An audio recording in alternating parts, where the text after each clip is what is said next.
Cody Rhodes wasn't as important to the AEW beginning as he says. He's often credited as one of the driving forces behind AEW, and there's definitely truth to that. But the reality is a little more nuanced.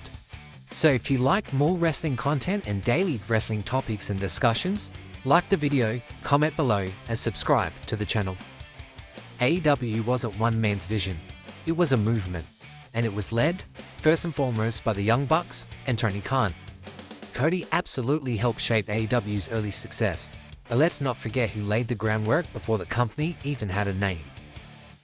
Before AEW was even announced, the momentum started with Being the Elite, the YouTube series by the Young Bucks that connected deeply with the fans. Along with Kenny Omega and Hangman Page, they were building a new kind of wrestling universe outside of the WWE. The success of All In, a self-funded indie super show in 2018, was the spark. And while Cody played a huge role in that event, it was the Bucks brand, hustle, and fan base that really ignited the movement. When Tony Khan came into the picture, he first reached out to Matt and Nick Jackson, the Young Bucks. Cody joined in, and the pieces for AEW were set. It was collaborative, and Cody was just a spoke in the wheel. To be fair, Cody wasn't just a former WWE guy coasting on his name. After leaving WWE in 2016, he went out and proved himself on the independent scene. He wrestled for Ring of Honor, New Japan, and the NWA, reinventing his character totally. He showed charisma and leadership, and his name had weight again, and he built genuine respect amongst hardcore fans. It was this version of Cody Rhodes, the one that left Stardust behind, that joined the Bullet Club. And this ultimately was a catalyst for the forming of AEW and the forming of his friendship with the Young Bucks and Kenny Omega. Another important spoke on the wheel and another catalyst for the forming of AEW was the signing of Chris Jericho, a legitimate WWE superstar name that can carry the company forward. Cody wasn't at this level, and they needed Jericho to be legitimized.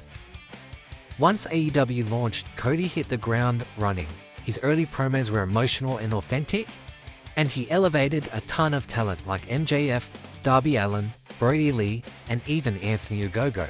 But at the same time, Cody separated himself from the world title scene, literally. The stipulation was booked that he could never challenge for the AEW Championship again. That limited his long-term role at the top of the card. Eventually, fans started to feel disconnected. And this is where the fan push came for Cody to turn heel, but he simply refused, and the Codyverse was dead. When Cody left AEW in early 2022, it was a shock. But in hindsight, the writing was on the wall. He'd gone as far as he could in AEW, and WWE came calling with a much bigger spotlight. But let's not forget, the reason WWE took Cody so seriously upon his return was because of what he accomplished in AEW and establishing a rival brand.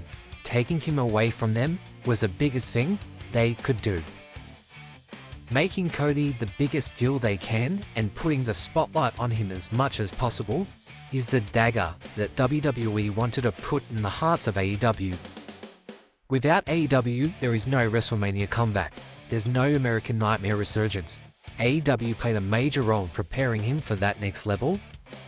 And in fact, without the formation of AEW and his importance to the company's formation, WWE probably would never have come calling. While Cody's value to AEW's formation is undeniable, it is important to remember who really laid the foundation.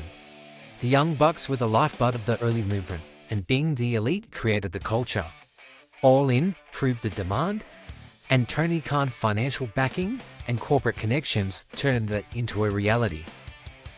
Cody joined the team and added tremendous value, but AEW wasn't his solo creation. He was part of a much bigger picture. There's no doubt Cody Rhodes is a star, a proven draw, and a modern-day success story in professional wrestling. But when it comes to the origins of AEW, the reality is, with or without him, the company would have started and it would be in the exact same position it is right now. So let me know in the comments, where do you rank Cody's importance in AEW's history? Was he essential or just a piece of the puzzle?